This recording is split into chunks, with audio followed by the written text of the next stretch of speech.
அங்கே கூட்டமாக பின்னாடி வா, பின்னாடி ஸ்டாண்டு பின்னாடி என்ன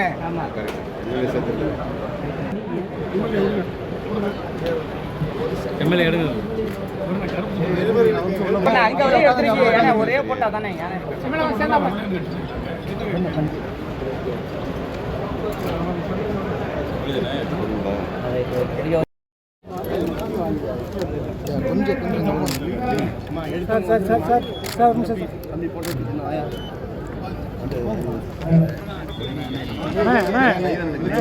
கேமரா கீழே இருக்கு.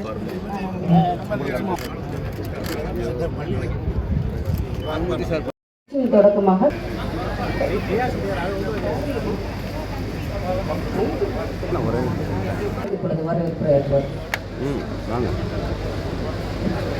நிகழ்ச்சிக்கு தலைமை தாங்க உள்ள மாவட்ட ஆட்சித்தலைவர் அவர்களுக்கும் இப்புத்தக திருவிழாவை தொடங்கி வைத்து விழா பேருரை ஆற்ற வருகைகளுக்கும் மாவட்ட ஊராட்சி தலைவர் அவர்களுக்கும் மாமன்னர் கல்லூரியின் முதல்வர் அவர்களுக்கும் மாவட்ட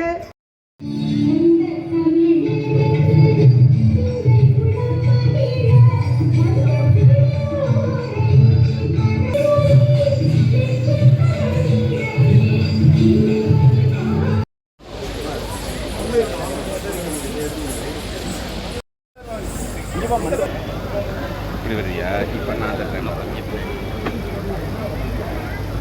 இங்கே பாருமா, கேமரா பாருமா, கேமரா பாருப்பா,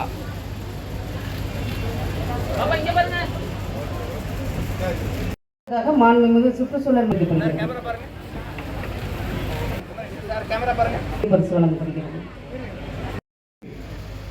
அறிவார்ந்த சமுதாயமாக மாற்றுவதற்காக நடைபெற இருக்கின்ற புத்தக கண்காட்சி தொடக்க விழாவிற்கு வருகை தந்து புதுக்கோட்டை இந்த இடம் எனக்கு ரொம்ப பிடித்தமான இடம். நான் இங்கே 3 ஆண்டு காலம் இளங்கலை அறிவியல் படிக்கின்ற நான் படித்த கல்லூரியில் ஒரு அமைச்சராக வந்து இந்த விழாவில் தொடங்கியிருப்பதற்கு நானும் ஒரு காரணமாக இருப்பதற்கு முக்கிய காரணம் நான் படித்த கல்வி. அதை கடந்து ஒரு சாதாரண தொண்டனை உயர்த்தி கொண்டிருந்த தமிழ்நாட்டு மக்களுடைய வளர்ச்சிக்காக அன்பாடுபட்டு இந்த தமிழகத்தை வளர்ச்சி பாதைக்கு அழைத்து சென்ற முத்தமிழறிஞர் தலைவர் கலைஞர் அவர்கள். தலைவர் கலைஞர் அவர்கள் எப்பொழுதும் நூல்களோடு புத்தகங்களோடு அவர் சுழன்று கொண்டிருப்பவர். அவரே ஒரு புத்தகம் தான். குறிப்பாக முத்தமிழறிஞர் தலைவர் கலைஞரை பொறுத்த வரைக்கும் அவர் ஒரு நூலகமாகவே இருப்பார். அப்படிப்பட்ட ஆற்றல் வாய்ந்த தலைவர் தான் இந்தியாவில் இருக்கின்ற மற்ற மாநிலங்களில் இல்லாத அளவிற்கு தமிழ்நாட்டில் கல்வி புரட்சியை ஏற்படுத்தி இன்றைக்கு 51% உயர்கல்வி பெற்ற மாநிலமாக மாறியதற்கு காரணம் முத்தமிழறிஞர் தலைவர் கலைஞர் அவர்கள். கர்ம வீரர் ஐயா காமராஜர் அவர்கள் தமிழ்நாட்டை தொடக்க பள்ளிகளை திறந்து கல்வி கண் திறந்தார். அதனைத் தொடர்ந்து நமது முத்தமிழறிஞர் தலைவர் கலைஞர் தான் உயர்கல்வியை தந்தார், கல்லூரி கல்வியை தந்தார், மாவட்டந்தோறும் பல்வேறு பல்கலைக்கழகங்களை கல்லூரிகளை தந்தார், மாவட்டந்தோறும் மருத்துவக் கல்லூரியை தந்தவர் நம் தலைவர் கலைஞர் என்பதை நீங்கள் யாரும் மறந்துவிடக் கூடாது. குறிப்பாக என்னிடத்தில் ஒரு புத்தகத்தை கொடுத்தார்கள். அது என்னவென்றால் தமிழர் பண்பாடும் அவருடைய கலாச்சாரம் என்ற புத்தகத்தை தந்தார்கள். நான் வருகின்ற பொழுது எல்லோருக்கும் வணக்கம் வைத்தேன். ஆனால் திரும்பி நம்முடைய பண்பாட்டின்படி அனைவரும் வணக்கம் செலுத்துவதை கூட மறந்திருந்தார்கள் என்பது வேதனையாக இருக்கிறது. அந்த புத்தகத்தை நீங்கள் அனைவரும் படிக்க வேண்டும், அனைவரையும் மதிக்க வேண்டும். வணங்குபவர்களை மீண்டும் வணக்கம் சொல்வது தமிழர்களுடைய பண்பாடு என்பதை இளைய சமுதாயம் கற்றுக்கொள்ள வேண்டும் என கேட்டுக்கொள்கிறேன். அதனைத் தொடர்ந்து இன்றைக்கு நமது தமிழக முதலமைச்சர் அவர்கள் தான் இன்றைக்கு நான் அமைச்சராக உயர்வதற்கு 2வது முறையாக வாய்ப்பு தந்து அமைச்சரவையில் இடம் தந்து 3 ஆண்டுகளுக்கு மேலாக சுற்றுச்சூழல் மற்றும் கால்நடை மாற்றத்துடைய அமைச்சராக பணியாற்றக்கூடிய அளவில் நாட்டிலேயே சுற்றுச்சூழல் மற்றும் கால்நடை மாற்றத்துறையில் 81% பெற்று இந்தியாவில் 2வது மாநிலம் தமிழ்நாடு என்ற பெருமைக்கு காரணம் இன்றைய முதலமைச்சர் அவர்கள். தேசிய சராசரி 67%.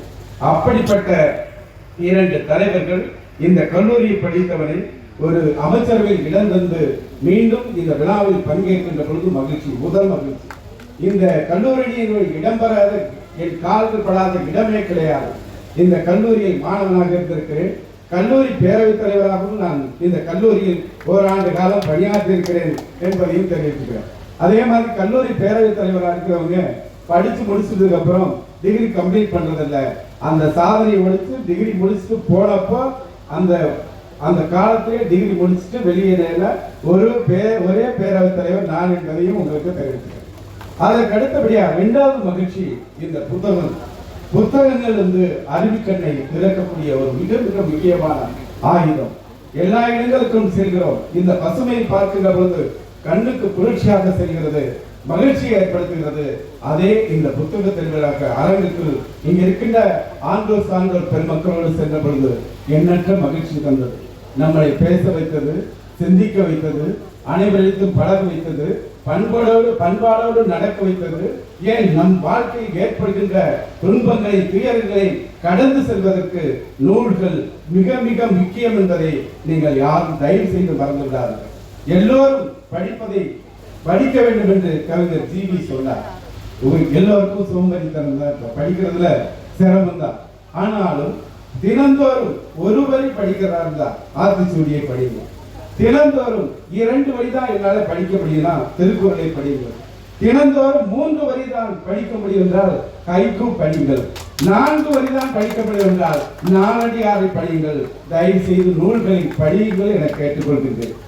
ஏன் சொல்கிறேன் என்றால் இன்றைக்கு இந்த உலகமே போட்டி நிறைந்த உலகம். போட்டி நிறைந்த உலகத்தில் நாம் புகழோடும் பெருமையோடும் சமுதாயத்தின் சிறப்புகளை பெற்று உயர வேண்டும் என்றால் நூல்கள் நமக்கு துணை புரிகின்றன என்பதை நீங்கள் மறந்து விடாதீர்கள். 2 தினங்களுக்கு முன்பாக எல்லாம் தமிழ்நாடு முழுவதும் குரூப் 2 தேர்வில் வெற்றி பெற்றவர்களுக்கு அவர்களுக்கான இடங்களை நமது மாவட்ட ஆட்சித்தலைவர் புதுக்கோட்டை மாவட்டத்தில் இருக்கிற பல்வேறு இடங்களுக்கு அவர்களை அனுப்பி வைத்தார்கள் என்றால் அந்த அளவிற்கு அவர்களை அந்த அதிகாரியாக உயர்த்தி காட்டியது நூல்கள் தான் என்பதை நீங்கள் யாரும் மறந்து விடக்கூடாது, அலட்சியப்படுத்தாதீர்கள். இன்றைக்கு இருக்கின்ற சமுதாயமானது பெரும்பான்மையான நேரங்கள் நான் உட்பட அனைவருமே நாம் அதிகமாக அதாவது செல்போனை பயன்படுத்த தொடங்கியிருக்கோம். அது ரொம்ப ஆபத்தானது. முழுக்க நம்மளுடைய மனித இனத்திற்கு எதிரானது என்று கூட நான் குறிப்பிட்டு சொல்வேன். ஏனென்றால் நம் ஒவ்வொருவருடைய வாழ்க்கை என்பது மிக மிக உன்னதமானது. அப்படிப்பட்ட அந்த வாழ்க்கையை எந்த இடையூறும் இல்லாமல் நாம் வழி நடத்தக்கூடியது. குறிப்பாக இந்த புத்தக கண்காட்சியை பொறுத்த வரைக்கும் ஒரு செய்தி, நம்மளிடத்தில் இருக்கிற பதவி, பொருள், புகழ் எல்லாம் யார் வேணாலும் ஒரு நேரத்தில் பறிச்சுட்டு போயிடுவாங்க. ஆனால் நம்மள்கிட்ட இருக்கிற அறிவை யாராலும் பறிக்க முடியாத அந்த அறிவை தரக்கூடியதான் இந்த நூல்கள் என்பதை நாம் மறந்துவிடக்கூடாது. அதே போல இந்த ஒருங்கிணைப்பாளர்களை பொறுத்த வரைக்கும் ஒவ்வொருவரையும் பார்க்கிறேன், அவர்களை நான் பெரிதும் மதிக்கிறேன். இந்த புதுக்கோட்டை மாவட்டம் முழுவதும் அவர்கள் இந்த கருத்துக்களை எடுத்து செல்வதற்காக அத்தனை பேரும் கவிதைகள், எழுத்துக்கள், எங்கெங்கெல்லாம் அவருடைய கருத்துக்களை எடுத்து வைக்க முடியுமோ அந்த கருத்துக்களை எடுத்து வைக்கக்கூடிய நல்ல ஒரு ஒருங்கிணைப்பு குழு இங்கே கிடைத்திருக்கிறது. குறிப்பாக சொல்ல வேண்டும் என்றால் அவர்கள் ஜாதி, மதம் அத்தனை கடந்து அவர்கள் ஒரு அறிவு திருவிழாவை இங்கே நடத்தி கொண்டிருக்கிறார்கள். அப்படிப்பட்ட நாம் எதிர்காலத்தில் நாம் நம்முடைய மனிதர்கள் அத்தனை பேரும் ஆண் மற்றும் பெண் 2 ஜாதிகள் மட்டும்தான், ஜாதிகளை கடந்து நாம் பயணிக்க வேண்டும். அதே மாதிரி தந்தை பெரியார் சொன்ன அனைவருக்கும் சமத்துவம், அனைவரையும் மதிக்க வேண்டும். உயர்ந்தவரும் அல்ல, தாழ்ந்தவரும் அல்ல, அனைவரும் சமம் என்பதை சின்ன வயசா இருந்தாலும் சரி, பெரிய வயசா இருந்தாலும் அத்தனைவரும் மதிப்பதை நாம் கற்றுக்கொள்ள வேண்டும். இளைய சமுதாயம் முதலில் உங்களுடைய பெற்றோரை மதிக்க தொடங்க வேண்டும். அதுதான் மிக மிக முக்கியம். அப்படிப்பட்ட இன்றைக்கு இருக்கின்ற இந்த சூழலில் தான் நமது தமிழ்நாடு முதலமைச்சர் அவர்கள், முத்தமிழறிஞர் தலைவர் கலைஞர் அவர்கள் 2010ஆம் ஆண்டு பேரங்க பண்டிகை அண்ணா நூற்றாண்டு விழா நூலகத்தை சென்னையில் தொடங்கி வைத்தார். ஆசியாவிலேயே மிகப்பெரிய நூலகம். இன்றைக்கு பல லட்சம் பேருக்கு அதை பயன்படுகிறது. இன்றைய முதலமைச்சர் மதுரையிலே மாண்புமிகு பள்ளிக்கல்வித்துறை அமைச்சர் மற்றும் பொதுப்பணித்துறை அமைச்சர் இணைந்து மதுரையிலே கலைஞர் நூற்றாண்டு விழா நூலகத்தை அமைத்து தந்தவர் மாண்புமிகு தமிழ்நாடு முதலமைச்சர் என்பதை யாரும் மறந்துவிடார்கள். அடுத்த கட்டமாக இதனுடைய வரவேற்பை பார்த்து கோயம்புத்தூரிலும் புதுக்கோட்டை போன்ற மாவட்டங்கள் பயன்பெறக்கூடிய அளவில் திருச்சியிலும் நூற்றாண்டு விழா நூலகத்தை தொடங்குவதற்கு நமது முதலமைச்சர் அவர்கள் மேற்கொண்டிருக்கிறார்கள் என்பதை நான் தெரிவித்துக் கொள்கின்றேன். நமது முதலமைச்சரை பொறுத்தவரைக்கும், தலைவரை பொறுத்தவரைக்கும் கல்விதான் முக்கியம் என்ற இலக்கை நோக்கி 3 ஆண்டு காலத்தில் 1,53,000 கோடி ரூபாய் ஒதுக்கீடு செய்து அந்த மாணவ சமுதாயத்தை உயர்த்த வேண்டும் என்று அதிக நிதி ஒதுக்கீடு செய்தவர் இந்தியாவில் ஒரே முதலமைச்சர் தமிழ்நாடு முதலமைச்சர் மட்டும்தான் என்பதை மறந்துவிடாது. இன்றைக்கு இருக்கிற நமது மாண்புமிகு பள்ளிக்கல்வித்துறை அமைச்சர் அவர்கள் இந்த பள்ளிக்கல்வித்துறையை வளர்ச்சி பாதைக்கு அழைத்து செல்வதற்காக பல்வேறு முன்னெடுப்புகளை 24 மணி நேரத்தில் 20 மணி நேரம் உழைக்கின்ற ஒரு அமைச்சரையும் பள்ளிக்கல்வித்துறை இன்றை பெற்றிருக்கிறார் என்றால் அது மாண்புமிகு அண்ணன் அன்பில் மகேஷ் பொய்யாமல் என்பதை நீங்கள் யாரும் மறந்துவிடக்கூடாது. அவரும் இந்த விழாவில் கலந்து கொள்ள இருக்கிறார் என்பதை தெரிவித்துக் கொள்கின்றேன். ஆகவே ஒவ்வொருவரும் குறைந்தபட்சம் ஒரு நூல்களையாவது வாங்கி குறைந்தபட்சம் 1 மணி நேரமாவது படியுங்கள். படிக்க தொடங்கிவிட்டால் நீங்கள் தொடர்ந்து நிறுத்தப் போவதில்லை, படித்துக் கொண்டே இருப்பீர்கள். விளையாட்டும் அதுபோதுதான். ஆக இந்த உலகம் இன்றைக்கு இருக்கிற புவி வெப்பமயமாதல், சுற்றுச்சூழல் பாதிப்பை நாம் கையாளுகின்ற வகையில் பிளாஸ்டிக்கை தவிர்க்க வேண்டும். வீட்டுக்கு ஒரு மரம் நடவு செய்ய வேண்டும். இந்த புத்தக விழாவுக்கு வருகின்ற அத்தனை பேரும் குறைந்தபட்சம் இதன் இணைந்து கொள்கின்ற வகையில் வீடுகளில் மரங்களை வளர்த்து கார்பன் நியூட்ரல் என்ற உலகத்தை நாம் படைப்போம் என்று கூறி தந்த வாய்ப்புக்கு நன்றி கூறி விடைபெறுகிறேன். நன்றி, வணக்கம். பிறந்த நாள் வாழ்த்துக்களை தெரிவிக்கிறார்கள். எழுந்து நின்று நீங்கள் அவர்களுக்கு பிறந்த நாளை கரவொலிகள் கேட்டுக்கொள்கிறேன். 30ஆம் தேதி 75 புத்தக திருவிழாவை இன்றைக்கு மாவட்ட ஆட்சித்தலைவர் தலைமையிலே நம்முடைய புதுக்கோட்டை மாவட்ட நிர்வாகமும் தமிழ்நாடு அறிவியல் இயக்கமும் இணைந்து நடத்துகிற புத்தக திருவிழாவாக இது உருவாகி இருக்கிறது என்று சொன்னால் இந்த மாவட்ட மக்களுடைய வரவேற்பை எந்த அளவுக்கு இந்த புத்தக திருவிழா பெற்றிருக்கிறது என்பதற்கு இது ஒரு அடையாளம், எடுத்துக்காட்டு என்பதை நான் சொல்லிக்கொள்ள கடமைப்பட்டிருக்கிறேன்.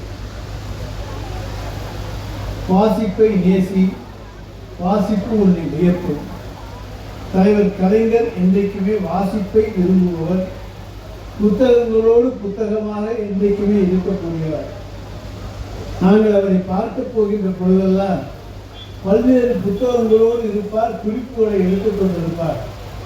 பக்கத்திலேயே மரியாதைக்குரிய சண்முகநாதன் அவர்கள் இருப்பார்கள். ஆனால் எந்த காலத்தில் எந்த நேரத்தில் எதை சொல்ல வேண்டுமோ அதை பட்டென்று சொல்லக்கூடிய ஞாபக சக்தியையும் உள்ள வாசிப்பாளர். அதுதான் முக்கியம். வாசிப்பு மட்டும் நமக்கு முக்கியம் அல்ல, வாசித்ததை நாம் நினைவிலே சரியான நேரத்திலே கொண்டு வர வேண்டும், அது முக்கியம். 1952 கதை வசனத்தையும் சொல்லுவார், 57 நடந்ததையும் சொல்லுவார். எதை எடுத்தாலும் ஒரு வரி விடாமல் சொல்லக்கூடிய ஒரு ஞாபக சக்திக்கு சொந்தக்காரர், வாசிப்புக்கு சொந்தக்காரர், நம்மை எல்லாம் இயக்க வைக்கின்ற தலைவர் கலைஞர் என்பதை இங்கே நான் மகிழ்ச்சியோடு கூட கோடிட்டு காட்ட விரும்புகிறேன். அத்தகைய ஒரு வாசிப்பாளர் தலைவர் இங்கே கிடைப்பது என்பது அறிவு. அவ்வளவு பெரிய வாசிப்பாளர். இன்றைக்கு அவர் வழி வந்திருக்கிற நம்முடைய தலைவர் தளபதி அவர்கள், தமிழ்நாட்டினுடைய முதலமைச்சர், இன்றைக்கு இளைஞர் சமுதாயம் வாசித்தாக வேண்டும், வாசிப்பை ஊக்குவிக்க வேண்டும் என்பதற்காக நம்முடைய அன்புக்குரிய சகோதரர் பள்ளி கல்வித்துறை அமைச்சர் மகேஷ் பொய்யாமொழி அவர்கள் மூலமாக இன்றைக்கு பள்ளி கல்வித்துறையின் சார்பிலே பல்வேறு வாசிப்பு இயக்கங்களை பல்வேறு மாவட்டங்களிலே நடத்தி மாணவர்களுக்கு வாசிப்பு என்பதனுடைய அவசியத்தை உணர்த்தி புத்தகம் படிக்க வேண்டும். கம்ப்யூட்டர் காலத்தில் நாம் இருந்தாலும் கூட புத்தகங்கள் படிப்பது நம்முடைய ஞாபக சக்திக்கு அவசியமான ஒன்று என்பதை அந்த இளைய சமுதாயத்துக்கு உணர்த்துகிற அந்த தலையாய பணியை செய்வதுதான் இந்த புத்தக கண்காட்சி. இதனுடைய நோக்கமே அதுதான். நாம் கம்ப்யூட்டரில் நீ கூகுள் மேப்பில் போய் எத்தனைனா எதை வேணாலும் எடுத்துடலாம், எந்த ரெக்கார்ட்ஸை வேணாலும் எடுத்துடலாம். ஆனால் நம்முடைய ஞாபக சக்தியில இருந்து அதை கொண்டு வர வேண்டும். ஒரு காலத்திலே நாம் எடுத்துக்கொண்டு போயானால் நம்முடைய டெலிஃபோன் இருக்கும், அப்போ தொலைபேசி தான். எல்லா நம்பரையும் நம்மளே மனப்பாடம் பண்ணி வச்சுக்கோ, யாருடைய நம்பரையும் சொல்லுவோம். இன்னைக்கு ஓ நம்பர் என்னன்னு கேட்டால் கூட நம்ம செல்லை தான் தோல்வோம். அந்த அளவுக்கு இன்றைக்கு காலம் மாறி இருக்கிறது. இந்த மாறி இருக்கிற இந்த காலத்தில் இருக்கக்கூடிய நாம் வாசிப்பை நேசித்தால் நிச்சயமாக வாழ்க்கையில் உயரலாம் என்பதை அவர்களுக்கு உணர்த்துவதற்காக நடத்தப்படுவதுதான் இந்த புத்தக கண்காட்சி. அதை இளைஞர் சமுதாயம் நல்ல முறையிலே பயன்படுத்திக் கொள்ள வேண்டும் என்று இந்த நேரத்திலே நான் கேட்டுக்கொள்ள கடமைப்பட்டிருக்கின்றேன். எனவே இந்த ஒருங்கிணைப்பாளர் சிறந்தவர்கள் அவங்களுக்கு தான் தெரியும். சிறப்பாக எப்போதுமே இதை ஒருங்கிணைத்து நடத்தக்கூடிய ஆற்றல் மிக்கவர்கள் பல்வேறு புத்தக நிலையங்களை எல்லாம் இங்கே கொண்டு வந்து இங்கே அவர்களுடைய ஸ்டால்களை எல்லாம் அமைத்திருக்கிறார்கள்.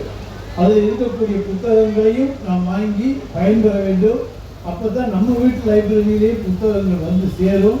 எனவே ஒவ்வொருவரும் நம்முடைய வீட்டிலே ஒரு நூலகத்தை உருவாக்க வேண்டும் என்கின்ற அந்த அக்கறையோடு செயல்பட்டால் நிச்சயமாக ஒவ்வொரு வீடும் நூலகமாக மாறும்.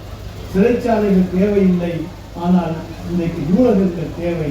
நூலகம் மனிதனை மாற்றும், மனிதனை உயர்த்தும், மனிதனை மனிதனாக வாழ வைக்கும். எனவே அப்படிப்பட்ட இந்த நூலகங்களுக்கு, இந்த வாசிப்புக்கு நாம் இன்றைக்கு உறுதுணையாக இருக்கக்கூடிய வகையிலே நம்முடைய புத்தக கண்காட்சி நம்முடைய புதுக்கோட்டை மாவட்டத்திலே இந்த ஆண்டும் சிறப்பாக கோலாகலமாக துவக்கப்பட்டிருக்கிறது. அதுவும் எப்போதுமே நம்ம நகர்மன்றத்தில் தான் நடக்கும். அது ஸ்டால் தான் இந்த இட நெருக்கடியோடு இருக்கும். இங்கே விசாலமான அரங்குகளை அமைத்து அதோட நேரத்தில் இங்கே கலையரங்கின் நிகழ்ச்சி நடத்துவதற்காக இங்கேயும் தனியாக இடம் அமைத்து எல்லாமே மிக சிறப்பாக செய்திருக்கிறார்கள். எனவே எல்லா ஆண்டுகளையும் விட இந்த ஆண்டு மிகச்சிறந்த புத்தக கண்காட்சியாக 7வது புத்தக கண்காட்சி அமைய இருக்கிறது. அதற்காகவும் எங்களுடைய வாழ்த்துக்களை நான் கூறிக்கொண்டு எங்களுடைய கல்லூரி சார்பில் இந்த புத்தக கண்காட்சிக்காக 1 லட்சம் ரூபாய் முன்கொடை தந்து விடைபெற்றுக் கொள்கின்றேன். நன்றி, வணக்கம்.